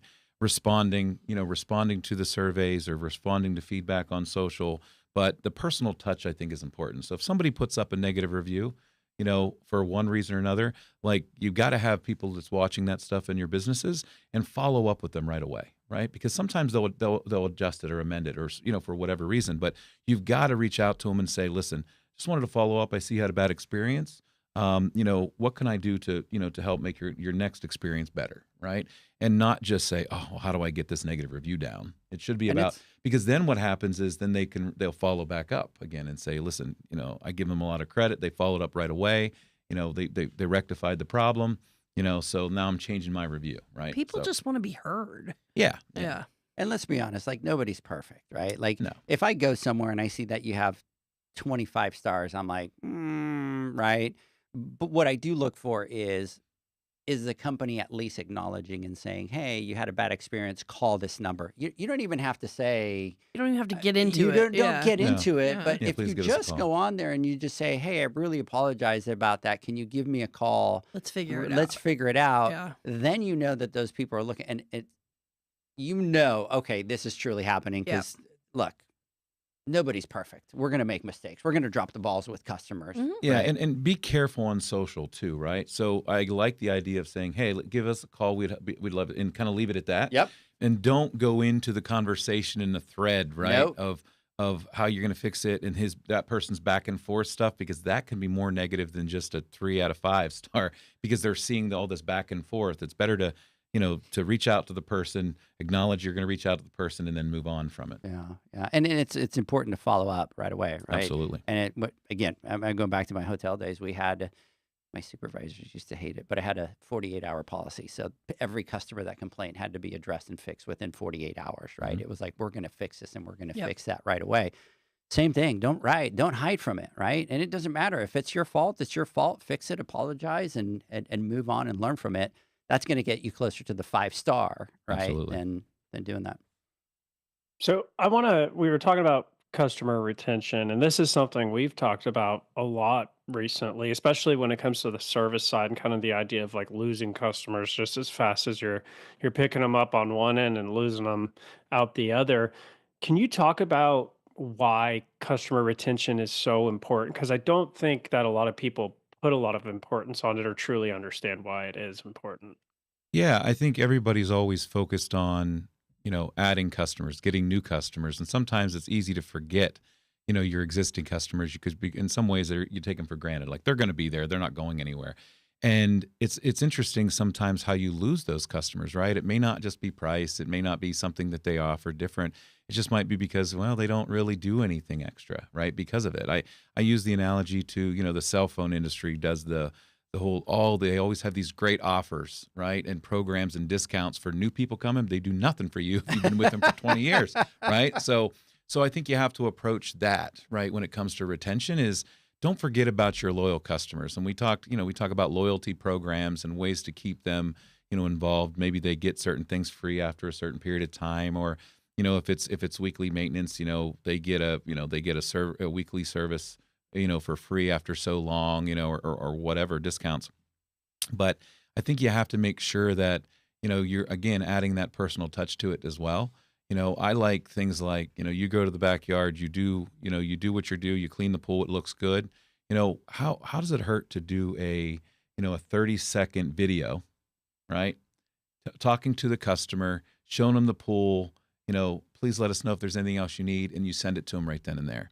Because if you've done service and pools, that if I could be there at 8 o'clock in the morning and service your pool and it looks great, and by the time the homeowner comes home at 6 o'clock at night, the pool looks bad, and they're like, "What? You didn't come today? You didn't do anything." So just little things like that, adding the touch, but keeping your customers happy by regular communication, follow up, provide some sort of loyalty program that's going to keep them engaged in what you do, and then always look to how you can enhance the experience that you offer for them. Right. And keep them up to date. Again, not making the buying decision for them, but if there's something that needs to be done, make sure that you're staying on top of them. Communicate with them as often as you possibly can, so that they don't feel like, okay, well, yeah, the pool guy was here, he did the job and he moved on. And, so to them, it's like, okay, so this pool guy will do it for $25 less. So it's just another pool guy. Right. But it's Zach, right? Like, no, I wouldn't do that to Zach. So I built that relationship. He takes care of me, looks out for me. Once you build that relationship, even on the service side, they're not likely to move away from you, right? Over money. Instead, they might say, "Hey, man, there's another guy in town. He's offering the same thing, and he's willing to do it for a little bit less." And you might say, "You know what? I can help you out. I can get you a little bit of a discount, because guess what? A discount's better than not having the job at all, right?" So it's not one way or the other. It might just mean give up a little something to maintain versus losing the customer altogether and not knowing about it until it's too late. Yeah. And in our industry, it's such a relationship business that if you do a great job at that relationship, people aren't going to ask for the discount, right? Because you are offering that 5-star service. You're offering that premium product. And the funny thing is, we talk about this all the time, and we joke around, and we're like, "Oh my God, if I hear you say that one more time, I'm going to slap you, or you have to give me." But that's one of them, right? The one of them is, we are not a transactional industry. We're not. And the No. people that come in, and I see it when I see leaders that come in to run companies and they're transactional based, I sit there and I go, that person's not going to last because they don't understand it. And you'll tell them to their face, this is not a transactional industry. I know it's cliche for me to say it, right? But it's relationship driven. And if you can really focus in on that customer relationship, there's your customer retention, right? 100%. They're not going to go anywhere. But you can't take that for granted. No, either. you can't take the 100%. relationship But for if you're constantly working on that relationship, Yep. then you're in a good spot. Yep. Hey, I talk to the team all the time too, and it's like even at just the smallest of levels, it's like the forgiveness that you get because, like Edgar was saying, like we all make mistakes, and there is gonna when we're serving a customer for years, at some point we're gonna make a mistake, and if you have that relationship and you have that trust, they're usually like, you know what, don't worry about it, no big deal. And we find that the people that we don't have the relationship with, because maybe we haven't had an opportunity to meet, they're the quickest to call us, to complain, to drop us, whatever. So, I mean, that's just something that we try to focus on. And sometimes they get great Christmas gifts. yeah. I remember, I'll never forget. I remember I was kind of doing a pool and I kind of walk in and here I am with my cart and all of a sudden I turn around and I turn the corner and I go to the pool and the pool was like green, but like green, like a slime green. And I'm like, what the hell happened to this pool? And I remember the customer coming out and just kind of going, oh yeah, it started to go green, but no big deal. I figured you'd be here anyway. So and he was just like very nonchalant. Edgar will fix it. But we had such a great relationship that it wasn't, hey, my pool's green. He was like, all right, I screwed up. I know you're figuring to figure it out and you're gonna be able to fix it. Yeah, Zach, I think it's the transactional piece. We talk about transactional. Like, I think that works with service too, right? It's like you get the service contract, you're going out and doing it, but like, what else are you doing to maintain it? Don't be afraid to say hello, right? I mean, sure, I get it. I'm not saying you go knock on their window and they're working and say hi, right? But if they're around, you should acknowledge them, right? Add that personal touch because, again, that's how you build the relationships. Retail stores are a little bit easier than maybe, for weekly service because you're not really in front of the customer as much unless there's a problem and they're coming out doing it. Because I know there's those customers that will follow you around as you're doing it, wondering why you're doing it, stuff like that. But just make sure you build those relationships even in the backyard, and that's where we mentioned earlier in the podcast about once you build that relationship, then that your service techs should be some of your best sales folks, right? Because they're building that trust there. Remember, some of the service people that are on weekly service are never out. They don't come into your retail store, right? So you have to do that in the backyard. Otherwise, you're losing a lot of opportunities. Absolutely. Hey, guys, let's do this. Spider, let's take our final word from our sponsors. When we come back, I want to get some final thoughts. Pool pros have specific needs when it comes to general liability insurance. The SPPA program has you covered. With 3 tailored and customizable general liability options, SPPA makes it easy for pool pros to feel secure. Find out more and get covered at thesppa.com.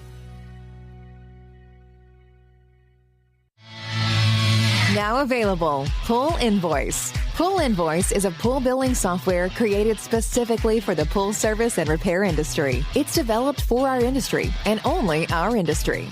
Pool Invoice is built with recurring billing in mind. You can print, email, text invoices, or even send via WhatsApp. You can add reoccurring or yearly charges, accept credits, and set up autopay. You can even see when customers have seen the invoice. It even has a customer portal where they can log in and see, print, and pay invoices. It has all your customers' information on one page, so you don't need to search through hundreds of invoices looking for the one you need.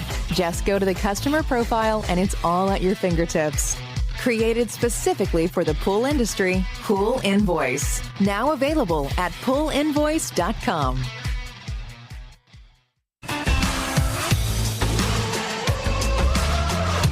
Blu-ray XL is the power of minerals working for you. Reduce your overall chemical costs and labor up to 50% guaranteed. Whether you have 20 accounts or 20,000, Blu-ray XL's direct pricing and free shipping to the pool trade have you covered. Improving pool professionals' profit and work-life balance is what they do. Blu-ray XL, the real mineral purifier. Visit them at BluRayXL.com. Blu-ray all day. Aquastar's new pipeline cartridge filters, available in 2 sizes, deliver top-notch hydraulic efficiency along with best-in-class filtration performance, approaching that of DE filters. Uniquely designed, open pleat spacing means 100% of the media square footage is usable. And these claims are backed by NSF test results. Designed with the pro's time and comfort in mind, the patented double locking system improves safety and ease of access, making filter cleaners faster than ever before. Available now. Ask your supplier for pipeline filters today. Natural Chemistry, a leader in specialty water care solutions for over 30 years, is proud to provide products that make pool service easier than ever before. Its unique enzyme formulations in Pro Series Pro Blend improve efficiency of your pool program while reducing frequency of filter cleaning and scum lines. Natural Chemistry is also well known for its wide variety of phosphate removal solutions that include a non-clouding formula in Phos-Free and extremely high-range removal with Pro Series Phos Remove or Phos Free Max. Save time, save money, save work with Pro Series products. Stop sacrificing durability or efficiency with the help of Raypak's new Avia HD models that utilize NITEC, their exclusive industry-first technology. NITEC heat exchanger technology is Raypak's latest solution to superior strength and maximum efficiency when it comes to residential pool heating. With 900% more nickel compared to copper nickel in critical surfaces, NITEC creates an ideal surface to protect against scale formation and erosion without compromising on Avia's 84% thermal efficiency. Learn more at raypak.com/NITEC. The next evolution in lighting is here. Universal Color Logic 2.0 from Hayward. The latest in pool and spa lighting was designed with you in mind, making installation a breeze. Upgrades include a detachable cord and first-of-a-kind adjustable lower catch to overcome variations in plaster thickness. As always, Universal Color Logic lights retrofit into virtually any in-ground pool or spa while delivering industry-leading, vibrant color. Visit Hayward.com to discover more. Welcome back, everybody, to the Pool Nation live podcast. We continue. What was your intro when you did the... What's up, pool people? Zach, I think we might need to try to... What's Pool up? people. No, No. There's whoa. no T. There is no T in it. So how is it? What's up, pool What's people? up? I think it There needs you to go. be a little deeper. A little deeper. Like, what's What's up? That one's already taken. Yeah, right? yeah. Somebody trademarked that tone. Yeah. Yeah. So, Before y'all get to final thoughts and whatnot, we were promised the birds and the bees story. oh, yes, absolutely. Absolutely. All right, Rick, are you sure you're all right? I 'Cause don't care. It's on you. She's 10 now. yeah. So I think it's fine. She's still young enough not to really care. Okay, So you all can right, tell her business. It's fine. Well, so if you guys don't know, Rick and I are very good friends outside of business, and so when Rick moved to Georgia, it was him and his wife and his 2 girls, and Rick's brother lived with them, so they all lived in the house together. And so when Rick and Lisa would go out or whatever, they had a built-in babysitter, right? Because Rick's brother, his name's Toph, he was able to keep the girls, so they never had to worry about it. Well, Toph kind of unexpectedly moved back to Pennsylvania, and Rick and Lisa had tickets to a comedy show. And it happened very quickly, and he didn't have anybody to watch the kids. So he's like, I don't think we're going to be able to go to this comedy show. And I'm like, I got you. I'll come watch the girls. I don't mind. And so I did. I came up. They were 6 and I guess 10 at the time. yeah, something like that. Yeah. So, the 10 or 11, however old Reagan was, all she wanted me to do is order Domino's pizza and leave her alone. I'm like, done, whatever. She went up to her room and never saw her Typical again. preteen. Yeah. Right? But the 6-year-old, sweet as can be, she wanted to sit on the couch and watch some YouTube video about elephant foam or something. I don't know. So we're sitting there and she's all snuggled up, tucked under my arm, and sweet. I mean, she's the sweetest kid. And she's like, are you? And she's known, she's ever since she's met me, it was me and Aunt Crystal, right? Like, and at my wife, and she says, are you and Aunt Crystal married? And I'm like, She's like, oh no. yes. And she goes, she's quiet for a second. And she goes, 2 girls can get married? And I'm like, yeah. And in my head, I'm like, okay, I know Rick well enough to know this conversation's okay, right? Yeah, So I'm yeah, like, all right, that's fine. It's fine. And she's quiet for a minute. She goes, do you have any kids? And I'm like, No. And she goes, can you and Crystal have kids? And I'm like, oh my God. So she's texting me while I'm in the comedy show, like, I'm so sorry. I don't know what's screwing up your kid, Rick. I don't know what to do right now, but I'm about to screw your kid up. And I said, if we wanted to have kids, then we could adopt kids, we could foster kids. But, if one of us wanted to have a baby in our belly, like, what else do I say? There still has to be a boy around because I'm not going any further than that. Right? I'm already traumatizing this child for the rest of her young life, right? She's quiet again for a minute, and here she comes back. She goes, so if Daddy was a girl, him and Mommy could be married? And I'm like, yeah, okay, sure. She's like, okay.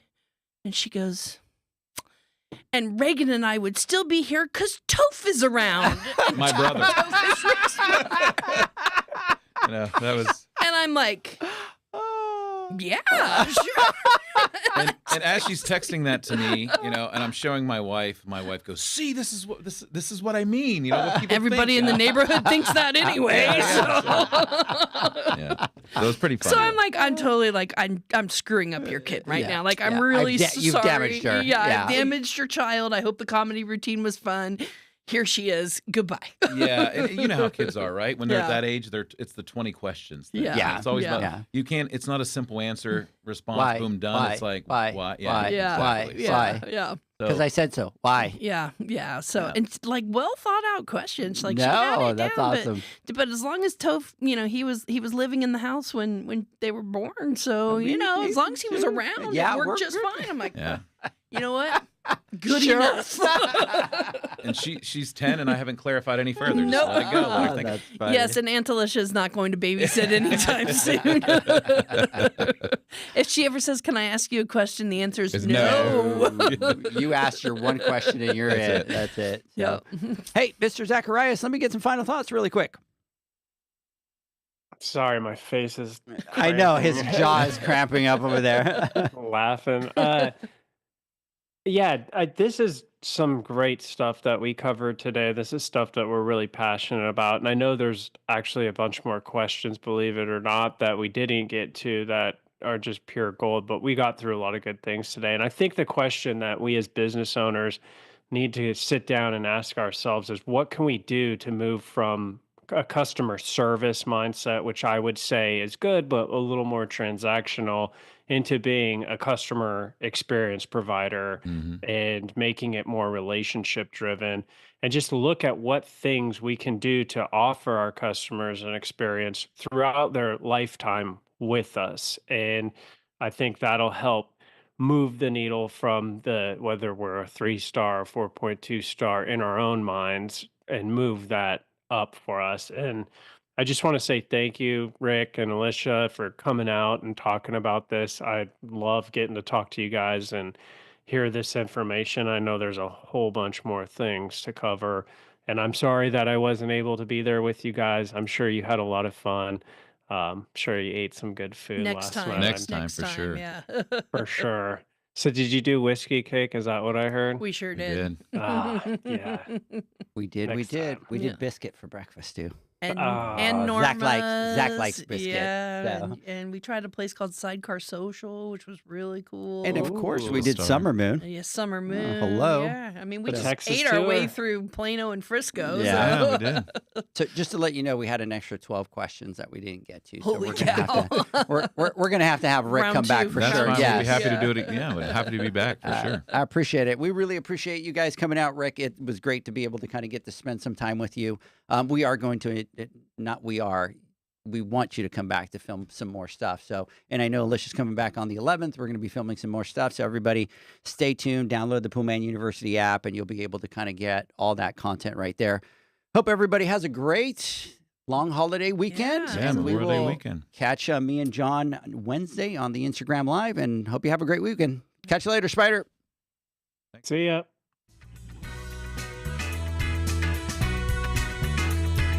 Thanks for listening to the Pool Nation podcast, a member of the Pool Nation family. You can listen to us live every Friday here at 9 a.m. Pacific, 11 a.m. Central, and 12 noon Eastern Standard Time. You can find us at Pool Nation or poolnationpodcast.com, on Facebook, or on Instagram at pool.nation. And to find more info about Pool Invoice, the billing software built specifically for the pool industry, go to poolinvoice.com. Before you go, this is what the pool industry has been waiting for. PoolmanUniversity.com. It's the first platform dedicated to learning the swimming pool service and repair industry. A pool service community where you can connect and find videos on business, service, water chemistry, and repairs. See you there at PoolmanUniversity.com.